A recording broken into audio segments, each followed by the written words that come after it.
오늘 하나님께서 주신 말씀은 사무엘상 19장 18절에서 24절 말씀입니다. 사무엘상 19장 18절에서 24절 말씀 제가 봉독해 드리겠습니다. 다윗이 도피하여 라마로 가서 사무엘에게로 나아가서 사울이 자기에게 행한 일을 다 전하였고 다윗과 사무엘이 나요스로 가서 살았더라. 어떤 사람이 사울에게 전하여 이르되 다윗이 라마 나요스에 있더이다 하매 사울이 다윗을 잡으러 전령들을 보냈더니 그들의 선지자 무리가 예언하는 것과 사무엘이 그들의 수령으로 선 것을 볼 때 하나님의 영이 사울의 전령들에게 임하매 그들도 예언을 한지라. 어떤 사람이 그것을 사울에게 알림해 사울이 다른 전령들을 보냈더니 그들도 예언을 했으므로 사울이 세 번째 다시 전령들을 보냈더니 그들도 예언을 한지라. 이에 사울도 라마로 가서 세구에 있는 큰 우물에 도착하여 물어 이르되 사무엘과 다윗이 어디 있느냐? 어떤 사람이 이르러 라마나요스에 있나이다. 사울이 라마나요스로 가니라. 하나님의 영이 그에게도 임하시니 그가 라마나요스에 이르기까지 걸어가며 예언을 하였으며 그가 또 그의 옷을 벗고 사무엘 앞에서 예언을 하며 하루 밤낮을 벗은 몸으로 누웠더라. 그러므로 속담에 이르기를 사울도 선지자 중에 있느냐 하니라. 아멘. 오늘 본문을 보니까요, 다윗이 계속해서 도망 다니는 모습을 나타내 주고 있습니다. 처음에 요나단의 도움으로 도망을 갔습니다. 또 이제 미갈의 도움으로 도망을 갔습니다. 사울에게 있어서 가장 가까운 가족들의 도움을 받으면서 사울이 죽이려 하는 그 위기에서 도망가도록 하나님의 기가 막힌 섭리의 방법으로 그렇게 도망을 간 것이죠. 근데 오늘은 또 이 다윗이 또 도망을 가게 됐는데요. 이번에는 사무엘에게로 도망을 갑니다. 사무엘이 있는 곳, 이 라마에 있는 그 나요스라는 곳으로 도망을 가는 것이죠. 나요스는 거처 초소, 그래서 어떻게 보면 선지자들이 머무르면서 훈련을 받는 장소, 이런 뜻을 가지고 있는 나요스, 라마에 있는 그 나요스로 도망을 가서 거기서 지내게 됩니다. 이 소식이 또 사울에게 급속도로 또 전해진 것이죠. 주변에 있는 많은 또 첩자들에 의해서 사울에게 그 소식이 들어가고 사울이 그 소식을 듣자마자 또 다윗을 죽이려고 전령들을 보내게 됩니다. 그런데 이번에는 또 놀라운 일이 벌어지게 됩니다. 전령들이 가서 사무엘과 선지자들이 그 예언하는 장면들을 보면서 자신들도 하나님의 영이 임해서 예언을 하기 시작합니다. 여기서 예언을 했다라는 말은 다른 말이 아니라 하나님이 기뻐하시는, 하나님의 은혜가 되는 그 모든 것들을 그들이 경험하고 또 하나님을 찬양하고 하나님의 놀라우신 사랑에 대해서 기쁨에 취해 있는 이런 모습들을 표현하는 것입니다. 왜냐하면요, 이 뒤에 가면 알 수 있지만 이들이 하나님의 영이 임하고 예언을 하면서 그들의 마음에 악한 마음들이 다윗을 죽일 수 없는 그런 상황이 됐다는 것을 보면 알 수가 있습니다. 그들의 악한 마음들이 하나님의 마음으로 바뀌게 되었다, 이런 것을 표현하는 것이죠. 이 사울이 이러한 모습을 보고 다시 전령들을 보냅니다. 그들이 아닌 다른 전령들을 보내게 되는 것이죠. 그러나 그들 역시 똑같은 일이 일어나는 것입니다. 이 사울이 세 번까지 그 일을 반복해서 하게 됩니다. 그러나 계속해서 하나님의 영이 그들이 하나님으로 인해서 기뻐하고 감사하고 찬양하고 그리고 또 하나님의 뜻을 알게 되니 다윗을 죽일 수 있겠습니까? 사울이 그 소식을 듣고 자기가 이제 직접 가기로 결정을 합니다. 그런 중에 이 세구에 도착을 하게 되죠. 세구는 각 마을에 망대 역할을 하는 그런 지역을 말합니다. 적이 오는가 또 적이 어디에 있는가라는 것을 관찰하는 지역이죠. 그 지역에서 사울이 라마나요스에 다시 있습니다라는 얘기를 다시 듣고 그곳으로 가는 중에 그에게도 하나님의 영이 임하게 됩니다.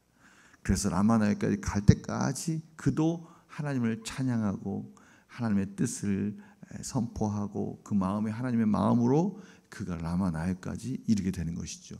또 더 놀라운 일은 그 라마나웻에 이르러서 사무엘 앞에서 그가 옷을 다 벗어버립니다. 그리고 그곳에 누워 있었다라고 오늘 표현하고 있습니다. 24절입니다.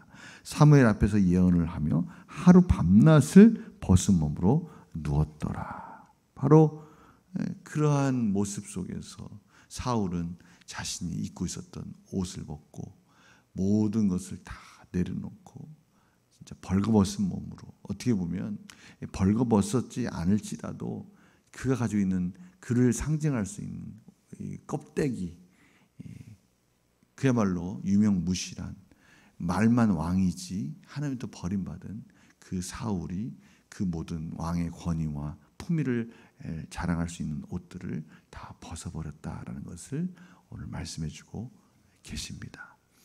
저희들이 오늘 말씀을 보면서 요나단으로부터 구원을 받은 다윗, 미갈로부터 구원을 받은 다윗, 이제 다윗이 하나님의 영으로부터 구원받는 장면을 보게 되는 것이죠. 하나님의 영이 임하게 됨으로 인해서 놀라운 일들이 일어나는 것입니다. 하나님의 영이 임하는 것에 대해서 이것은 전적인 하나님의 주권적인 역사입니다. 그러나 하나님의 영이 임하면 그가 하나님의 영이 임했구나라는 것을 알 수 있다는 것이죠. 어느 순간인가 성령님이 저희들 안에 들어오셔서 일하신다는 것입니다. 어떻게 오는지 그 모든 것은 다 하나님의 주권입니다. 그러나 성령이 임하게 되면 지혜와 능력에 있는 삶을 살게 되는 것이죠.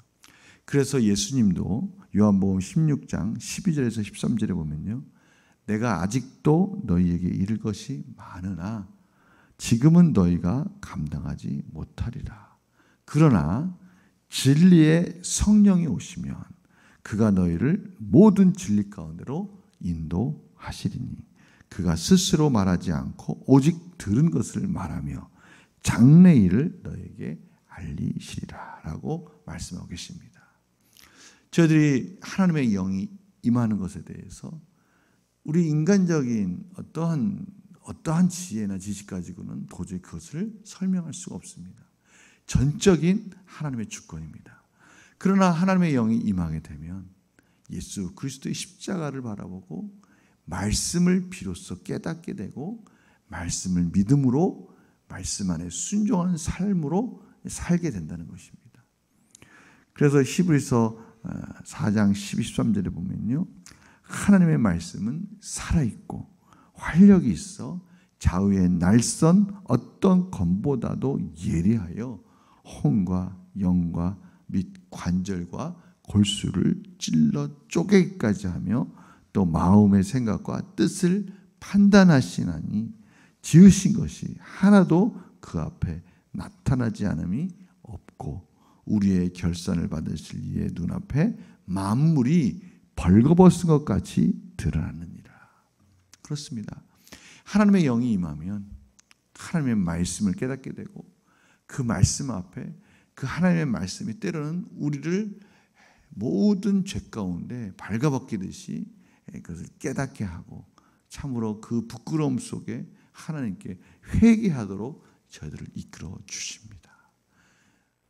그런 놀라우신 하나님의 영이 저희들의 삶을 그렇게 바꿔가기 시작합니다. 그러나요, 이러한 저희들의 부끄럽고 수치스러운 이러한 사실들을 깨닫게 됨으로 인해서 하나님 앞에 낱낱이 회개하며 하나님의 은혜를 경험할 때 우리의 모든 수치를 안고 우리가 벌거벗은 것 같이 하나님 앞에 죄 가운데 죽을 수밖에 없는 저희들의 모습을 깨닫게 되고 그러면서 우리의 수치를 대신 담당하신 십자가에서 벌거벗은 몸으로 죽으신 그 예수 그리스도를 바라보고 그 은혜 때문에 우리의 모든 수치스러움이 가려지고 하나님의 은혜 가운데 하나님과 화목된 자가 됐다는 것을 깨닫게 되므로 하나님을 찬양하는 자가 됩니다. 그러나 오늘 말씀 가운데 그것을 깨닫지 못한 자들은 자신들이 지금 얼마나 수치스러운지도 깨닫지 못하고 그저 자신들이 죄가 있다는 것을 깨닫게 됐지만 그것을 어떻게 씻을 수 있는 방법도 없고요. 예수의 십자가를 바라보지 않고 그러다 보니 그 수치스러운 삶을 계속 살게 되는 것입니다.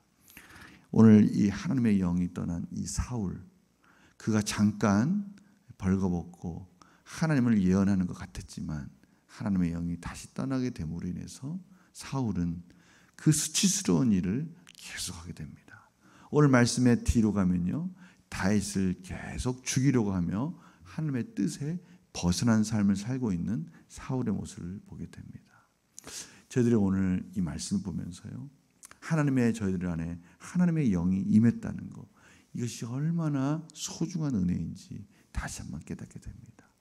우리의 모든 수치를 위해서 십자가에서 죽으신 정말 수치스럽고 하나님의 아들로서 이 땅에 오셔서 온갖 모욕과 온갖 고난을 받으시면서 우리의 모든 죄를 짊어지고 죽으신 그 예수의 십자가의 은혜, 저희들이 그 은혜로 말미암아 이렇게 다시 하나님의 뜻 가운데 살 수 있게 되었다는 것, 하나님의 영이 우리 가운데 임하심으로 인해서 말씀을 깨닫게 되고 이제 그 말씀 안에서 어떤 어려움과 힘든 일이 있을지라도 말씀 붙들고 말씀에 소망 붙들고 다시 그 은혜 붙들고 일어나서 살 수 있다는 것, 이것이 얼마나 감사한 것인지를 다시 한번 깨닫게 됩니다. 오늘 하루 하나님의 성령 충만한 삶으로 승리하시기 원합니다. 하나님 원하시는 기뻐하시는 삶을 하나님의 영을 통해서 하나님의 성령님의 도우심으로 승리하는 삶으로 살아가기를 원합니다. 저희들에게 놀라우신 은혜를 주시고 이제 그 성령님의 도우심으로 오늘 하루 이끌어 주실 하나님, 그 하나님을 마음껏 찬양하며 어떠한 힘든 일이 저희들에게 닥칠지라도 하나님의 성령님을 의지하고 하나님께 기도함으로 당당하게 승리하시며 하나님이 주신 능력 안에 사시는 복된 하루 되시기를 간절히 축원합니다. 제가 기도하겠습니다.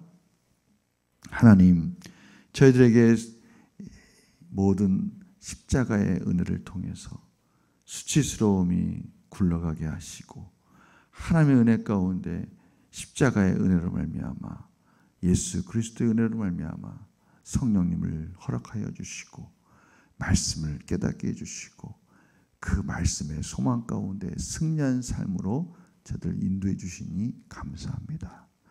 참으로 부족하고 연약한 삶이지만 성령님의 말할 수 없는 탄식과 성령님의 도우심으로 한 걸음 한 걸음 나아갑니다.